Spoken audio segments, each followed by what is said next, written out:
Lo que estás a punto de escuchar no es solo una historia de béisbol. Es la clave para entender por qué la figura más revolucionaria de las grandes ligas en el siglo XXI, Shohei Ohtani, nunca habría existido sin un juramento hecho hace casi 100 años en un campo de tierra en Tokio.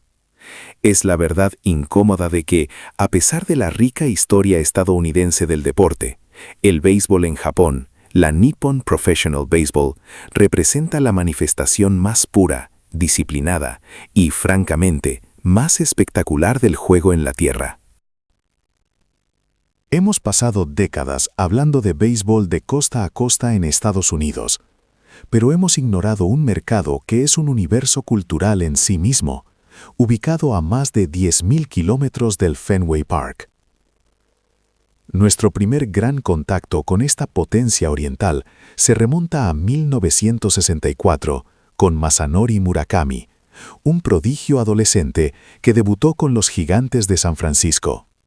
Murakami fue un cometa fugaz. Tras solo 2 temporadas sólidas, fue llamado de vuelta a Japón, dejando un vacío que no se llenaría con otro lanzador nipón durante más de 30 años. Fue un silencio dramático, una pausa que cimentó el mito del talento inalcanzable. Pero entonces, en 1995, llegó Hideo Nomo, el tornado. Nomo no solo rompió el hielo, dinamitó la puerta. Su llegada a los Dodgers fue posible gracias a un resquicio legal en las reglas de la NPB, un detalle burocrático que cambió la historia. En su temporada de novato, Nomo lideró la Liga Nacional en ponches, registrando una efectividad de 2.54 y llevándose el premio al novato del año, un hito nunca antes logrado. El cronista deportivo Kenji Tanaka lo resumió perfectamente en aquel momento. Antes de Nomo, éramos una curiosidad exótica. Después de Nomo, nos convertimos en una amenaza. Nos mostró que podíamos competir, no solo sobrevivir. Nomo sentó las bases para una nueva ola. Masusaka, Darvish y el más grande de todos, Ichiro Suzuki. Ichiro, su nombre no solo evoca excelencia, sino una devoción casi religiosa. Sus logros son un asombro estadístico que desafía la era moderna. 10 temporadas consecutivas con 200 hits, 17 temporadas profesionales seguidas como All-Star y ganador del Guante de Oro. Llegó a Seattle en la infame era de los esteroides, cuando los sluggers volaban la cerca, pero él fue un soplo de aire fresco, un artista del hit and run. Pero el dato más profundo no está en sus estadísticas en la MLB, reside en su impacto emocional en casa. Ichiro es, para muchos, el hombre más famoso de Japón, visto casi como una deidad, un testimonio viviente de que la disciplina japonesa podía conquistar el mundo. Este tipo de reverencia solo es posible gracias a la liga que lo formó, la NPB. La NPB, compuesta por 12 equipos divididos en la Liga Central y la del Pacífico, se parece a la MLB, pero tiene un ritmo y unas reglas que reflejan la cultura japonesa. Juegan una temporada de 146 partidos, con una peculiaridad dramática. Los partidos pueden terminar en empate después de 12 innings en la temporada regular y hasta en los playoffs. Este es el primer indicio de la diferencia cultural. La idea de que el honor del combate se mantiene si no hay un ganador absoluto, preservando la energía para el mañana. La victoria es importante, diría hipotéticamente el manager Toshiro Sato, un veterano de la NPB, pero el respeto por el esfuerzo del rival, ese es el verdadero premio. Un empate es una promesa de que ambos lucharon al límite. El alma del béisbol japonés, sin embargo, se encuentra en sus estadios, donde la experiencia es menos béisbol y más teatro épico. Si alguna vez has asistido a un partido de la NPB, sabes que es un fenómeno sísmico de pasión que recuerda más al fútbol universitario estadounidense o europeo. Cada jugador tiene su propia canción de entrada, los cánticos no paran. Y lo que es más impactante, la base de aficionados del equipo visitante a menudo iguala en número y fervor a la del local. El respeto, el honor y la disciplina son los cimientos de la cultura nipona y esto se fusiona con el béisbol para crear una dedicación intensa. Aquí es donde surge la gran paradoja y el conflicto central. Esta devoción por la perfección lleva a la excelencia que produce a los otanis del mundo, pero también genera una presión extrema.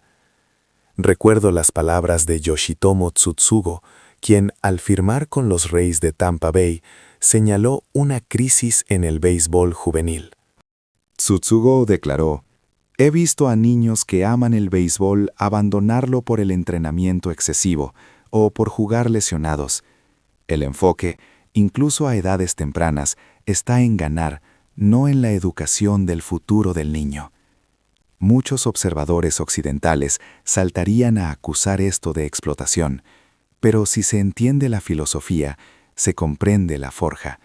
En Japón, esa intensidad no es crueldad, es seishin, el espíritu indomable. Este espíritu se manifiesta en el Koshien, el torneo nacional de béisbol de secundaria. Imaginen la Serie Mundial Universitaria, pero con ratings de la Serie Mundial de la MLB. En el clímax, 47,000 personas abarrotan el estadio para ver a adolescentes que entrenan de 8 a 10 horas, incluso los fines de semana. Los entrenadores insisten en que estas prácticas extensas no solo refinan la técnica hasta hacerla instintiva e impecable, sino que enseñan disciplina y respeto por el campo. La preparación es tan rigurosa que las ligas menores de la NPB son minúsculas en comparación con la MLB. Los jugadores ya llegan pulidos. Y ahora volvamos al comienzo, a la promesa histórica que hizo todo esto posible, la resolución de nuestro circuito abierto. En los años 30, la Liga Japonesa de Béisbol se asoció con la MLB para una gira de estrellas. En 1934, Babe Ruth, Lou Gehrig y un equipo de leyendas viajaron a Japón. Aunque los americanos ganaron todos los partidos de exhibición, el impacto de Babe Ruth en el público japonés fue monumental. Era una figura de tal magnitud que, increíblemente, casi juega un papel en la Segunda Guerra Mundial. Una década después de la gira, durante el conflicto, el Departamento de Defensa de EEU Consideró enviar a Babe Ruth a Guam para transmitir mensajes de radio a los japoneses, intentando convencerlos de rendirse, basándose en el amor inconmensurable que la población sentía por él. Aunque la idea no se concretó, este detalle histórico nos da el peso de la conexión emocional. El béisbol, traído por Occidente, se convirtió en algo sagrado y profundamente japonés, más allá de la política y el conflicto. Cuando ves a Otani lanzar un shuto, esa variante del screwball o slider interno que dobla en dirección opuesta y que se perfeccionó en la NPB, no estás viendo solo a un atleta, estás viendo la culminación de ese seishin. Estás viendo el eco de un juramento cultural, la pasión que creció en la sombra de Babe Ruth y la disciplina forjada en los campos de Koshin.